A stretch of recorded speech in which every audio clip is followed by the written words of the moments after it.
Ano po natin mga kababayan, ito po, mukhang nakarma na po ang mga judge po ng ICC mga tambay sa nangyayari po sa kanilang sitwasyon. Una po, di po ba, nagkaroon po sila ng, pinatawan po sila ng sanction ng Amerika, lalo-lalo po ang mga kaperahan nila, mga kababayan. Ganon din po ang Russia, hindi po ba, hinatulan po sila ng pagkakabilanggo, mga kababayan, ng Russia, at ganon din po ang China. Kinukundi na rin po sila, kinukundi na sila ng China, hindi po ba? Bilihin nyo, tatlong higanting bansa makapangyarihan sa buong mundo ang kumukundi na at nagpaparusa sa ICC, mga kababayan. Hindi kaya ito'y karma na nila? Ito po mga kababayan, naglabas po ng sama ng loob ang isa sa judge po o isa sa prosecutor ng ICC na si Luz Carranza, mga kababayan. Ito po, pakinggan po natin ang kanyang sama ng loob sa pagkakasanksyon po, lalo-lalo na kanilang kaperahan, mga kababayan. Dolyares po kasi ang ginagamit po natin halos na transaksyon sa buong mundo. Hindi po ba? Kaya nga po sinasabi ng ating mga kababayan, karma, mga kababayan. Karma mercy. Ito po mga kababayan, umpisa na po natin. Grabe kasi ginawa nila kay DPRRD. Well, I think that there are some difficulties because these sanctions from the United States are designated to block property and to ban immigration. And essentially, they are intended to block our bank accounts, not only in the United States, which for me is of no significance, but also in Europe. But the thing is that in Europe, the accounts we have are in European banks that normally should work independently from any policy from the United States. So at the beginning, I was called from the bank, I wouldn't say the name now, to announce me that they were canceling my credit card and that I couldn't move any bank account in dollars. I couldn't touch it because they are like a kind of freeze. And then we discovered that I couldn't make even an Uber. I couldn't ask even an Uber meal or an Uber taxi. I couldn't use Western Union, where normally I send money to my country for the maintenance of my house. Simply, Western Union has frozen my money without any explanation. They don't receive calls. They don't say nothing. Simply, it's done. But the most interesting thing or terrible thing here is that the sanctions are not only against us, the judges, for our job, but against our families. In my case, they affected also my daughter's visa. I have a daughter who is a high-level professional also, and they sent an email to her saying that prudently they have canceled her visa without any explanation, so to the United States. So preventing her to go in for some capacity building, giving conferences or making business in the United States. She's an international lawyer, so it's really the most sad part for me of the sanctions. And also I have heard from my colleagues that the sanctions have affected their husbands, their wives, other children, etc. So this is the worst part. For me, I don't have I come from Peru and Latin America, and we are not so used to have these digital accounts. I don't have PayPal, I don't have Amazon accounts, but my colleagues, they have, and they now cannot use their accounts. Also in my country, I cannot move my accounts in dollars. They say that I am ineligible to move my accounts, my own accounts. So this is the way we cannot buy flight tickets, etc. Just to highlight that why the judges now and this court is not deterred, because at least in my case, and I think that I am speaking for my colleagues, we don't think, at least me, I am not here because I need a job. I'm not here because I need the money. I'm here because I feel that I have a mission for humanity. The work of the International Criminal Court is for humanity, as Nelson Mandela said. The cause of the International Criminal Court is the cause of humanity. And this is why we are resilient, and this is why we need not only to stand together as judges, but the entire international community needs to do that. Because as such, we are working also, as always, for peace and global security. But still, I am Latin American, still I am Peruvian. So we are very resourceful people in my country. So I'm having my strategies, which I won't reveal. But it is true that living in Europe, where you don't use digital, you don't use cash, it's very difficult to carry out. But none of this have or deterred us as judges, because those sanctions are designated to attack our independence as judges, and we are not giving up our independence. As judges, we are more united than ever, and we are carrying out our daily functions with the best of our abilities. Although it has impacted the court, the personnel, morale, and etc. But now we are doing well. I think that the court has proven to be very resilient, and the judges as well. Well, I would say that at the beginning it was very difficult, but we gathered with the judges, the affected judges, we gathered with the Dutch authorities, from the Ministry of Foreign Affairs, also from the Economic Affairs. So we asked them to support us in a very practical manner. I remember that I said to these high officials that I feel defenselessness, because if they can do nothing, if they are doing over-compliance of these sanctions, then where is the sovereignty of this country? Because the banks are independent. Why they should be subordinated to the American policies? I think that this impacted in the authorities, because we also, all the colleagues, we narrated how we were doing and the difficulties. And as they feel, I think, a little bit ashamed. And then next day I received a call from my bank announcing me that now I could move at least my account in dollars to be converted in euros, so I can have the disposition of my assets. So that was a good issue. And now I think that because the register of the court has made some arrangements with the bank, for the moment we can use our money in euros, but you know what will happen in the future. Now, European Commission. I think that it has been clear during this week that everybody, at least in the speech, are supporting us. But what we are asking are practical measures. What we are asking is action. We need the support of the entire world, but we are in Europe now. And Europe is a powerful structure. The European Union is a powerful structure. They should react as such. They cannot be subordinated to the American policies. I think that they should do something else than only say that they show solidarity with us, because solidarity is not only a word. It should be enacted, as you said, with practical measures, legislative measures and others, to support the court, not only to support the judges, but to support the system of Rome. Because with these sanctions, which is affected, it's not only the judges, we are just individuals, we are just persons. Probably we will be gone in the next years, but they want to affect the system of Rome, the system of the court, where we deliver justice for the victims, the most defenselessness and vulnerable victims who nobody listens. So they are the affected ones with this. And I think that this is the reason, because not only the European Union, not only Europe, but the entire world should support us, even the people of the United States of North America. Yan po mga tambay, ang sama ng loob po ni Peruvian, taga Peru po, si Prosecutor Luz Carranza, mga tambay. Napakarami pong kanyang nabago po, lalong-lalo po sa kanyang kaperahan, mga kababayan. Nakapris po ang kanyang dolyares, mga kababayan. Yan po ang hirap kasi. Nakita po kasi ng buong mundo, hindi lang po ng Amerika, hindi lang po ng China, hindi lang po ng Russia o Russia ang nakakita sa ginagawa po ninyo, International Criminal Court. Nakita ang ginawa nyo sa buong mundo, ang ginawang proseso na pagtanggap ninyo sa isang dating Pangulo ng Pilipinas, si Rodrigo Roa Duterte. Hindi man lang nabigyan ng tamang due process ang dating Pangulo. Tinanggap ninyo. Ano kayo? Para kayong komunista umano? Kung tumanggap ng isang akusado, walang due process? Komunista ba kayo umano? Hindi na kailangan ng batas-batas? Ganun po ba? Samantalang may sarili kayong Rome of Statutes. Hindi po ba? May sarili kayong sinusunod na panuntunan sa pagdakip o sa pag-aresto. Hindi po ba? Ng isang akusado. Ayon na rin yan sa inyong batas. Hindi po ba? Nasunod po ba yan sa dating Pangulo na si Rodrigo Roa Duterte? Sige nga. Ni hindi man lang ninyo kinwestiyon o tinanong ang soberenya, ang judicial system ng Pilipinas. Ibang klase kayo. Kaya napaghahalata kayo ng Amerika, hindi lang na Amerika.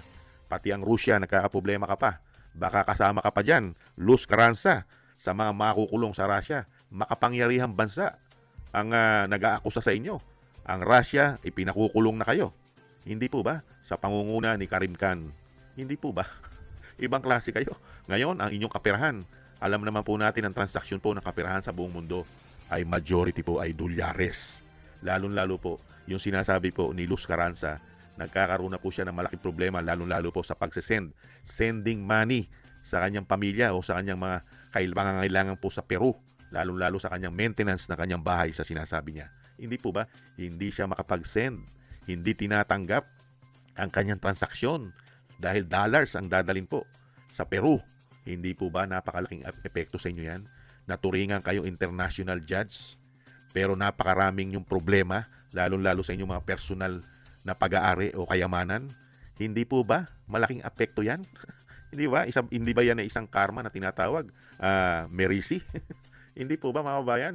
At nakita nyo po, yung sinasabi niya rin po, mga kabayan, pati sa transportation, kakaproblema rin po siya. Yung tinatawag na yung Uber, hindi po ba? At pati sa meal, sa pagkain, hindi po ba ay nagkakaproblema na? Pagka ganyan ng ganyan, lumipat ka na ng Europe. Umalis, magkakaproblema ka na malaki, sa Europe ka na manirahan, pagka ganon. At alam naman po natin na talagang ang Amerika ay powerful. Nakita nyo, pati visa nila, pati yung anak niya nagkakaproblema. Hindi po ba? Sa visa. Hindi ang kapangyarihan po kasi sa buong mundo, alam naman po natin, mga kabayan, nangunguna po ang bansang Amerika. Hindi po ba? Sa kapangyarihan po ng buong mundo. Kaya nga sila ay number 1. Hindi po ba? Yung tatlong giant po kasi yan. Yung tatlong giant, mga kabayan, yan po ang naging problema ng malaki ng ICC. Yung tatlong higante na bansa at powerful sa buong mundo. Nangunguna ng Amerika, pumapangalawa ang China. Nakita po natin, pumapangalawa po yan. Sa kapangyarihan na rin ngayon. At ang Russia, lahat po sila ay may problema riyan. At ang pinakamasakit pa, mga kababayan, dito po sa ICC na ito, baka kayo dukutin naman. Alam naman natin na powerful at may kapangyarihan ng Russia. Lalong-lalo na pinatawan na kayo ng pagkakakulong sa Russia. Hindi po ba? Baka isang araw, hindi lang po pera ang problema ninyo.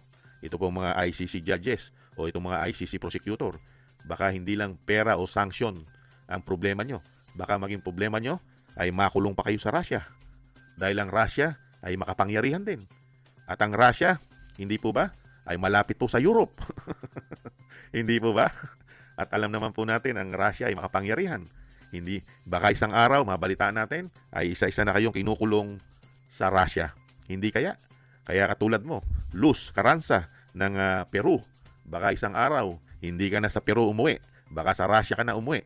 Kung ikaw man ay kasama diyan sa nahatulan ng pagkakabilanggo sa Russia, mga kababayan. Kaya nga po yung sinasabi nga po natin, mga kababayan, yung katarungan po na tinanggal nila. Yung katarungan ni dating Pangulong Duterte na tinanggalan nila ito ng katarungan sa kanyang sarili. Masyado po nilang kinawawa. Kinawawa po nila si dating Pangulong Duterte. Si dating Pangulong Duterte po ay isa rin pong judge. Isa po siyang prosecutor din. Isa po siyang abogado. Hindi po ba? Naging piskal po siya. Alam niya po ang proseso ng batas. Pero never niya po itong nakuha ang proseso ng batas. Lalong-lalo po sa ICC at sa ating bansa. Naturingan siya isang prosecutor o sinasabing piskal, pero never niyang nakamtan ang proseso ng batas sa kanyang pagkatao dahil po sa sobrang pamumulitika ng gobyernong bangag umano. Yan po ay sinasabi ng kanyang kapatid, si Bonget. Hindi po ba? Kaya dito, sampal po ito. Sampal po ito, mga tambay. Sampal po ito sa ICC ang nangyayari po sa kanila. Dahil po nasilaw po yata sila umano sa pera. Hindi kaya? Nagamit sila sa politika, sa napakasamang pamumulitika ng tinatawag ng Pangulo na may karga-karga umano na pulburon ayon sa kanyang kapatid. Nagpagamit po sila. Pera. Hindi po ba? Dumami man ang pera ninyo umano diyan sa ICC, pero hindi nyo naman magastos. Nakapris, lalo-lalo kung yung pera nyo ay dolyares.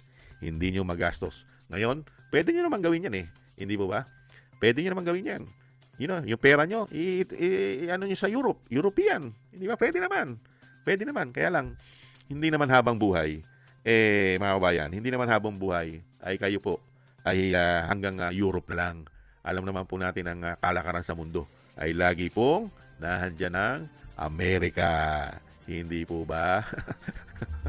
At alam naman po natin, mga kabayan, yung sinasabi nga po, buong mundo, di po ba, ang talagang gamit na gamit ay dolyares. Hindi po ba, mga kabayan? Kaya dito po, good luck na lang sa inyo. Yung sinasabi nga po natin at sinasabi po natin, mga kabayan, ang karma ay dumarating po yan sa tamang panahon. Hindi po lahat sa inyo. Akala nyo kasi ang mga pinagagawa nyo, lalo-lalo sa isang dating Pangulo ng Pilipinas, ay tama. Tama kasi dahil napakaraming tama na presyo yata ang naibigay sa inyo. Hindi po ba? Yan po ang pinakamahirap sa inyo ngayon. Hindi lang po pera ang magiging problema ninyo. Napakarami na pera ninyo Kaya lang, hindi nyo yata magagamit, lalong-lalo kung dolyares. Hindi po ba? At ang pinakamasakit, nakarma ninyo kung makulong pa kayo sa hindi nyo bansa. Yung ginawa ninyo kay dating Pangulong Duterte, tinanggap nyo dyan dahil nagpagamit kayo sa politika, yata, ay mararanasan din po ninyo, mga kababayan. Mararanasan din po yata nila. Hindi kaya? Kung si dating Pangulong Duterte itinapon po sa dahig, mukhang itong mga judge isang araw mababalitaan natin. Yung dinadanas po ni dating Pangulong Duterte, mukha po yatang dadanasin din nila na hindi po sa sariling bansa nila sila makukulong. Nakakahiya. International Criminal Court ka pa naman, pero makukulong ka sa ibang bansa katulad ng Russia pagka minalas-malas pa kayo. Hindi po ba? Ang masakit niyan, pagka yan ay kaalyado ng Amerika at pinatulan ng Amerika ang Russia, baka kahit sa bansa ay gamitan kayo ng Interpol. Hindi kaya? Mga kabayan, baka kayo naman ang gamitan ng Interpol. Hindi kaya? Pagka po inutusan na ng Amerika ang Interpol, baka sumunod ang Interpol sa Amerika. Hindi kaya? Para patulan o sinasabing kampihan ng Amerika ang desisyon ng Russia, lalo mabigat para sa inyo yan. Hindi po ba Luz Carranza na taga Peru? Mga kababayan, South America po yata yan, yung Peru. Hindi po ba? Yan po mga kababayan, ang nagiging problema po ngayon ng mga judges, lalong-lalo po ang si Luz Carranza na gumagamit po ng mga transaksyon, dolyares, pati po ang kanilang visa, ang kanyang pamilya, visa ay nagkakaproblema, mga kababayan, lalo-lalo po kung ito po ay gamit na gamit sa North America. Hindi po ba mga kababayan? Yan ang mabigat. Yan ang mabigat na ginawa ninyo. Yan ay isa pong matindi po yang dapat ay maging aral na sa inyo yan. Hindi porkit kayo International Criminal Court ay lahat ay magagawa ninyo. Lalong-lalo po sa paglabag mismo ng inyong proseso. Hindi po ba? Kaya nga tinatawag ng mga Pilipino, karma. Hindi po ba? Maraming salamat po mga kabayan sa gusto po natin tambayan mga kabayan sa YouTube at TikTok. At ganun din po sa mga subscribers po natin, sa mga nagko-comment, like, share, and subscribe. Thank you po sa inyo. Mabuhay po kayo. At syempre po sa mga nagbibigay po ng tulong, shoutout po sa inyo lahat. Eric Hershio ng Canada, Tatay Nick ng Canada, Nancy Lumampaw, Gay at Siena, Norma Garcia, Michelle Yamaguchi, Rosalina, Wills Bubbles, Arfel Villacorta, Chidorico Erguisa Jr., Ani Jo, ako si Pilam, Jobelin Watanabe, si Jim Aris ng United Arab Emirates, Julieta Silona ng Sydney, Australia, Gina Ray Solidides ng Berlin, Germany, si Jake Yahut ng Maisog, California, USA, Kingston 123 ng Hong Kong, si Bei Chichiyoko. Thank you po sa inyo mga kabayan. Ingat po kayo, lalo-lalo po sa inyo pong mga paggawa. At mga kabayan, yung dasal po natin, patuloy po tayong magdasal, magsama-sama na sana po tayong lahat po ay maingatan ng ating buong sambayanan at ang pamilya Duterte po ay mailayo po tayong lahat sa kapahamakan at madugtungan pa po ang buhay at kalakasan ng dating Pangulo nang siya po ay makalabas na sa lalong mabilis at makabalik na po sa ating bansa. Thank you po mga kabayan, ingat po tayo, happy holidays po at God bless po sa ating lahat. Maligayang Pasko po, sana po araw-araw ay maging Pasko po sa ating lahat. Paalam, bye-bye.